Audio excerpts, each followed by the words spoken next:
জয় ভবা। আজ আমাদের সঙ্গে এসছেন আমাদের গুরুমা নিত্যানন্দ প্রভুর বংশধর গুরুমা রাজরাজেশ্বরী মা। আর আমার সহধর্মী তো আছে। আজকে রাজেশ্বরী মা জানতে চাইলেন যে আপনাদের অনুষ্ঠান সূচিটা কি। তা আমার মনে হলো অনুষ্ঠান সূচিটা সকলকেই বলা হয়নি। আগামী দিনের অনুষ্ঠান সূচি আমাদের তো এসে গেল, পুজোর পরেই শুরু হয়ে যায়। সেই দক্ষিণেশ্বর, আদ্যাপীঠ, কালীঘাট, বিভিন্ন জায়গায় অনুষ্ঠান। তা আমাদের আগামী দিনের অনুষ্ঠানের কথা বলে নিচ্ছি। আগামী 2রা, 3রা, 4ঠা নভেম্বর থেকে আমরা শুরু করব মহামিলন মঠ থেকে।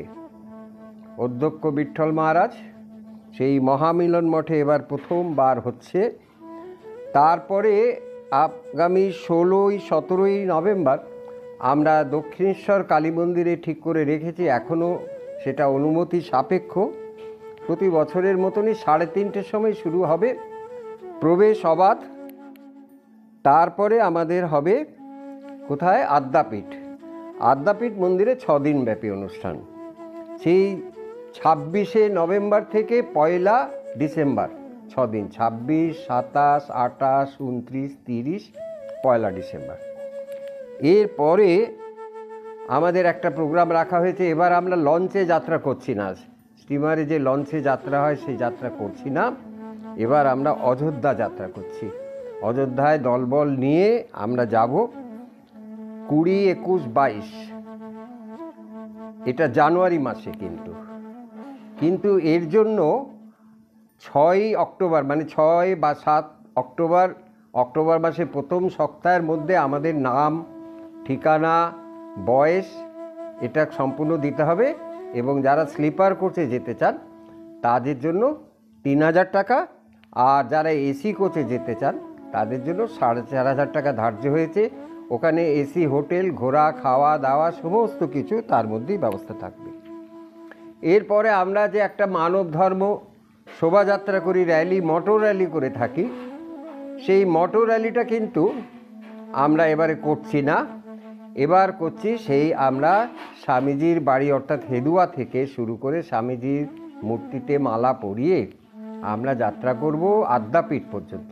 এবং আদ্যাপীঠে ওইখানে ভোগ প্রসাদ পেয়ে ভক্তরা ওখানে একটা ছোট্ট সংক্ষিপ্ত সেমিনার হবে, ধর্মগুরু বলবেন কিছু, তারপরে ওখানে আমাদের এই হবে। তারপরে আমরা চলে যাব দীঘায় ভবার হরবোলা মন্দির মহাপূজা, মাঘ মাসের শেষ শনিবার 8, 9, 10, 11, 8, 9, 10 ফেব্রুয়ারি মাসে, মাঘ মাসের শেষ শনিবার। 3 দিন ব্যাপী অনুষ্ঠান। শনিবারে মহাপুজো, আর রবিবারে অনুষ্ঠান, সোমবারে আমাদের অনুষ্ঠান করে আমরা যে যার বাড়িতে ফিরব। মোটামুটি আমাদের অনুষ্ঠান সূচি এইখানে।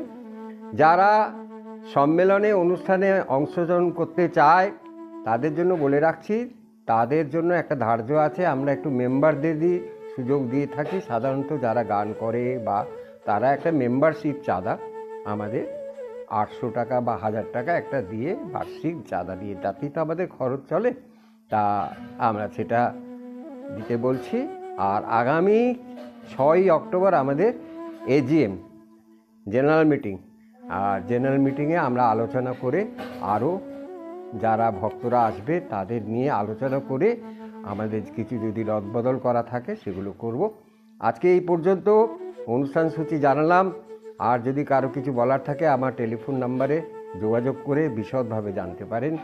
বিজয়লক্ষ্মী মাকে ধন্যবাদ, আজকে আমাদের মধ্যে এসছেন।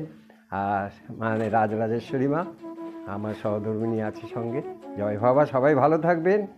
জয় ভবা, জয় গুরু, জয় আপন আপন গুরুবৃন্দ।